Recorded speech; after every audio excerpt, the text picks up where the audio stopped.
إن الحمد لله نحمده ونستعينه ونستغفره ونعوذ بالله من شرور أنفسنا ومن سيئات أعمالنا من يهده الله فلا مضل له ومن يضلل فلا هادي له أشهد أن لا إله إلا الله وحده لا شريك له وأشهد أن محمدا عبده ورسوله صلى الله عليه وعلى آله وأصحابه ومن سار على نهجه وتمسك بسنته إلى يوم الدين وسلم تسليما كثيرا أما بعد قال الله تبارك وتعالى في كتابه الكريم يا أيها الذين آمنوا اتقوا الله حق تقاته ولا تموتن إلا وأنتم مسلمون وقال يا أيها الناس اتقوا ربكم الذي خلقكم من نفس واحدة وخلق منها زوجها وبث منهما رجالا كثيرا ونساء واتقوا الله الذي تساءلون به والأرحام إن الله كان عليكم رقيبا وقال يا أيها الذين آمنوا اتقوا الله وقولوا قولا سديدا يصلح لكم أعمالكم ويغفر لكم ذنوبكم ومن يطع الله ورسوله فقد فاز فوزا عظيما فإن أصدق الحديث كتاب الله وخير الهدى هدى محمد صلى الله عليه وعلى آله وسلم وشر الأمور محدثاتها فإن كل محدثة في الدين بدعة وكل بدعة ضلالة وكل ضلالة في النار. Ma'asyiral kaum muslimin, jamaah sidang Jumat rahimani wa rahimakumullah. Alhamdulillah, kita bersyukur kepada Allah Subhanahu wa taala yang masih memberikan kesempatan kepada kita sehingga pada kesempatan yang mulia ini Allah Subhanahu wa taala mengumpulkan kita di tempat yang mulia pula untuk melaksanakan salah satu ibadah yang juga mulia, yakni salat Jumat dengan berjamaah. Dan mudah-mudahan Allah Subhanahu wa taala terus memberikan nikmat keistiqomahan di atas ibadah kepadanya sampai akhirnya kita meninggalkan dunia ini. Salawat serta salam semoga selalu senantiasa tercurahkan kepada suri tauladan kita, Nabi kita Muhammad sallallahu alaihi wa alihi wasallam, kepada keluarga beliau, kepada para sahabat beliau, dan juga kepada kaum muslimin yang mengikuti jejak sunnah beliau hingga nanti di yaumul qiyamah. Ma'asyiral kaum muslimin, jamaah sidang Jumat rahimani wa rahimakumullah. Di dalam sebuah hadis yang sahih yang diriwayatkan oleh Al-Imam Al-Bukhari rahimahullah, hadis dari jalan Jabir bin Abdullah radhiyallahu taala an, Rasulullah sallallahu alaihi wa ala alihi wasallam, kata Jabir bin Abdullah, beliau pernah naik di atas mimbar. Ketika beliau naik di mimbar tingkatan yang pertama atau tingkatan mimbar yang pertama, Nabi SAW mengucapkan amin. Ketika beliau naik di tingkatan yang kedua, beliau juga mengucapkan amin. Dan ketika beliau naik di tingkatan yang terakhir dari mimbarnya, tingkatan yang ketiga, beliau juga mengucapkan amin. Lalu kemudian para sahabat Nabi radhiyallahu taala anhum yang mendengar ucapan aminnya Rasulullah langsung bertanya kepada beliau, "Ya Rasulullah, inna sami'naka taqulu amin thalatha marrat." Wahai Rasulullah, tadi kami mendengar engkau mengucapkan amin sebanyak 3 kali. Apa yang terjadi wahai Rasulullah? Ada apa wahai Rasulullah? Lalu Nabi SAW menjelaskan, tatkala aku naik di mimbar yang pertama, tatkala aku naik di tingkatan mimbar yang pertama, ja'ani Jibril alaihi salam, datang kepadaku malaikat Jibril. Lalu kemudian malaikat Jibril berkata, berdoa, syaqiya abdun, telah merugi seseorang, telah merugi seorang hamba, adraka Ramadan thumma salakha falam yughfar lah, telah merugi seseorang yang dia bertemu dengan bulan Ramadan, akan tetapi ketika Ramadan selesai dia tidak diampuni oleh Allah Subhanahu wa taala. Faqultu amin, maka aku pun mengucapkan amin. Tatkala aku naik di tingkatan mimbar yang kedua, Jibril kemudian berdoa, syaqiya abdun, telah celaka seseorang, adraka walidayhi au ahadahuma falam yudkhilahul jannah, telah merugi seseorang yang dia mendapati, menemui, bertemu dengan kedua orang tuanya atau salah satu dari keduanya, tapi adanya orang tua tidak menyebabkan dirinya masuk ke dalam surga. Faqultu amin, maka aku pun mengucapkan amin. Lalu ketika aku naik di mimbar tingkat yang ketiga, maka malaikat Jibril juga berdoa, syaqiya abdun, telah celaka seseorang, dzukirta indahu wa lam yusalli alaik, ketika namamu wahai Muhammad disebutkan di hadapannya tapi dia tidak mau bersolawat kepadamu. Faqultu amin, maka aku pun mengatakan amin. Hadis ini sahih, diriwayatkan oleh Imam Bukhari rahimahullahu taala. Jamaah kaum muslimin sidang Jumat rahimani wa rahimakumullah, dalam hadis yang tadi kita sebutkan ada 3 orang yang merugi, kata Nabi SAW, atau ada 3 orang yang merugi, kata malaikat Jibril alaihissalam, lalu kemudian diaminkan oleh Nabi SAW. Bayangkan, yang berdoa adalah malaikat terbaik di antara malaikat-malaikat yang ada, malaikat Jibril alaihissalam.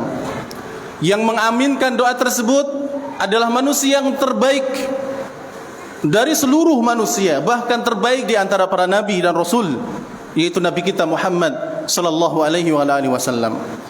Maka doa ini jelas-jelas mustajab. Oleh karena itu kita harus mengambil faedah bahwa kita seyogianya tidak menjadi orang yang merugi seperti yang disebutkan dalam hadis di atas. Hendaknya kita menjadi orang yang beruntung, dengan tidak melakukan apa yang dilakukan oleh 3 orang yang disebutkan dalam hadis tersebut, yang dinyatakan rugi oleh malaikat Jibril dan oleh Nabi kita Muhammad sallallahu alaihi wasallam. Siapa mereka? Yang pertama, yang didoakan oleh malaikat Jibril merugi, diaminkan oleh Nabi sallallahu alaihi wasallam sebagai orang yang merugi pula, adalah orang yang bertemu dengan bulan Ramadan, tapi setelah Ramadan selesai dia tidak diampuni oleh Allah Subhanahu wa taala. Kenapa bisa demikian? Jamaah yang dirahmati oleh Allah Subhanahu wa taala, karena bisa jadi orang yang bertemu dengan bulan Ramadan tidak bisa memanfaatkan dengan baik kesempatan tersebut. Karena kita tahu Ramadan adalah musimul ibadah, musimnya ibadah bagi kaum muslimin. Ramadan datang, ibadah itu mudah. Kita puasa selama 1 bulan akan terasa ringan. Kita solat malam yang jumlah rakaatnya mungkin banyak dan juga lama juga akan ringan. Kita akan membaca Al-Quran, kita sedekah, kita infak juga lebih ringan dibandingkan dengan bulan-bulan yang lainnya. Maka jika seorang muslim tidak bisa memanfaatkan momen tersebut di bulan yang mulia tersebut, maka lalu bagaimana dengan momen-momen dia di luar Ramadan? Karena di bulan Ramadan Allah Subhanahu wa taala menutup pintu-pintu neraka, membuka pintu-pintu surga, dan syaitan-syaitan dibelenggu oleh Allah, sehingga kebaikan itu akan mudah, kebaikan akan banyak di bulan Ramadan, sedangkan kemaksiatan akan sedikit. Sehingga kalau bulan tersebut tidak dimanfaatkan dengan baik, maka ketika Ramadan sudah hilang, sudah selesai, maka orang tersebut bisa menjadi rugi wal iyadu billah. Jamaah yang dirahmati oleh Allah Subhanahu wa taala, orang yang bertemu dengan bulan Ramadan bisa rugi karena bisa jadi ketika dia mendapati Ramadan tidak berpuasa tanpa ada udzur yang syar'i, tanpa ada alasan yang syar'i. Padahal Nabi SAW mengatakan, man soma Ramadhana imanan wahtisaban ghufira lahu ma taqaddama min dhanbi. Barang siapa yang mau berpuasa Ramadan dengan penuh iman dan mengharap pahala hanya dari Allah, ghufira lahu ma taqaddama min dhanbi. Dosa-dosanya yang telah berlalu diampuni oleh Allah. Dengan berpuasa, dosa-dosanya diampuni. Orang yang bertemu Ramadan bisa jadi rugi setelah Ramadan selesai, karena di malam-malam Ramadan dia tidak menghidupkannya dengan solat tarawih, solat lail, tarawih bersama imam di masjid berjamaah. Mungkin dia tidak melakukannya, padahal Nabi SAW beliau pernah mengatakan, man qama Ramadhana imanan wahtisaban ghufira lahu ma taqaddama min dhanbi. Barang siapa yang menegakkan malam, salat malam di bulan Ramadan, salat tarawih dengan penuh iman dan mengharap pahala hanya dari Allah, maka dosa-dosanya yang berlalu akan diampuni oleh Allah Subhanahu wa taala. Kemudian jamaah yang dirahmati oleh Allah Subhanahu wa taala, orang yang bertemu Ramadan bisa jadi merugi setelah Ramadan selesai, karena di setiap malam atau karena orang tersebut tidak dicatat oleh Allah Subhanahu wa taala sebagai hamba yang dibebaskan dari api neraka. Karena Nabi sallallahu alaihi wasallam bersabda, inna lillah utaqa'u minan nar wa dzalika fi kulli lailah. Sesungguhnya Allah Subhanahu wa taala memiliki hamba-hamba yang dipilih olehnya untuk terbebas dari api neraka, dan itu terjadi di setiap malam dari malam-malam bulan Ramadan. Setiap malam Allah pilih. Bahkan dalam hadis yang lain, setiap berbuka Allah pilih orang-orang yang akan dibebaskan dari api neraka setiap malam, dan itu kesempatannya ada 30 hari selamanya dalam 1 bulan Ramadan tersebut. Kalau seorang muslim bertemu bulan Ramadan lalu tidak memanfaatkannya dengan ibadah, bisa jadi dia tidak dicatat oleh Allah sebagai orang yang terbebas dari api neraka, dan ini kerugian wal iyadu billah. Dan masih banyak lagi amalan-amalan yang bisa dilakukan di bulan Ramadan yang dapat membebaskan dia dari neraka ataupun mengampuni dosa-dosanya, seperti sedekah, seperti infak, seperti membaca Al-Quran dan ibadah-ibadah yang lainnya. Kemudian jamaah yang dirahmati oleh Allah Subhanahu wa taala, orang yang merugi yang kedua, kata Nabi SAW dalam hadis di atas, sebagai bentuk doanya malaikat Jibril dan diaminkan oleh Nabi SAW, adalah orang yang bertemu dengan kedua orang tuanya atau salah satu dari keduanya, akan tetapi keberadaan kedua orang tuanya tidak menjadikan sang anak tersebut masuk ke dalam surga wal iyadu billah. Dengan kata lain, jamaah yang dirahmati oleh Allah, kemungkinan besar anak tersebut tidak berbakti kepada orang tuanya. Kemungkinan besar anak tersebut melakukan kedurhakaan kepada orang tuanya, padahal dia masih bertemu dengan orang tuanya, baik dua-duanya atau salah satunya.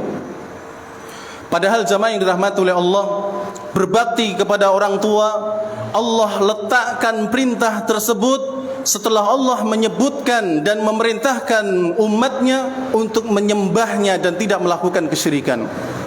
Wa'budullaha wa la tusyriku bihi syai'a wa bil walidaini ihsana. Dan sembahlah kalian Allah Subhanahu wa taala dan jangan melakukan kesyirikan. Kemudian Allah menyebutkan wabil walidaini ihsana, dan kepada orang tua hendaknya kalian berbuat baik. Kita diperintahkan untuk birrul walidain, berbuat baik kepada kedua orang tua, bersikap sopan dan santun kepada mereka dalam berbicara dan bersikap. Dan tatkala mereka masih ada, itu adalah kesempatan kita untuk berbakti kepadanya. Kemudian orang yang bertemu dengan kedua orang tuanya atau salah satunya mungkin bisa merugi setelah keduanya tidak ada, disebabkan karena dia, sang anak tersebut, durhaka kepada orang tua. Dan durhaka adalah dosa yang besar. Dan Nabi SAW meletakkan dosa durhaka kepada orang tua setelah dosa syirik. Kata Nabi SAW, al-kabair, dosa-dosa besar itu al-isyraku billah, menyekutukan Allah Subhanahu wa taala, wa uququl walidain, dan durhaka kepada kedua orang tua. Lihat, Nabi menyebutkan durhaka kepada kedua orang tua setelah menyebutkan perbuatan dosa yang paling besar, yaitu syirik kepada Allah Subhanahu wa taala. Dan jamaah yang dirahmati oleh Allah, Nabi SAW memberitahukan kepada kita bahwa orang tua adalah jalan tengahnya pintu surga. Orang tua bisa dikatakan sebagai jalan pintas menuju sang anak kepada surganya Allah Subhanahu wa taala. Sehingga Nabi SAW mengatakan, sesungguhnya orang tua adalah awsati abwabil jannah, surga atau pintu surga yang paling tengah, atau pintu surga yang pintas menuju jalan tersebut. Oleh karena itu Nabi mengatakan, kalau kalian ingin masuk maka berbaktilah kepadanya, tapi kalau kalian tidak mau masuk dalam surga maka biarkanlah. Maka kalau kita kemudian sebagai seorang muslim yang cerdas, maka kita ingin memilih orang tua itu sebagai jalan pintas kita menuju surganya Allah Subhanahu wa taala. Aqulu qauli hadza wastaghfirullaha li wa lakum innahu huwal ghafurur rahim.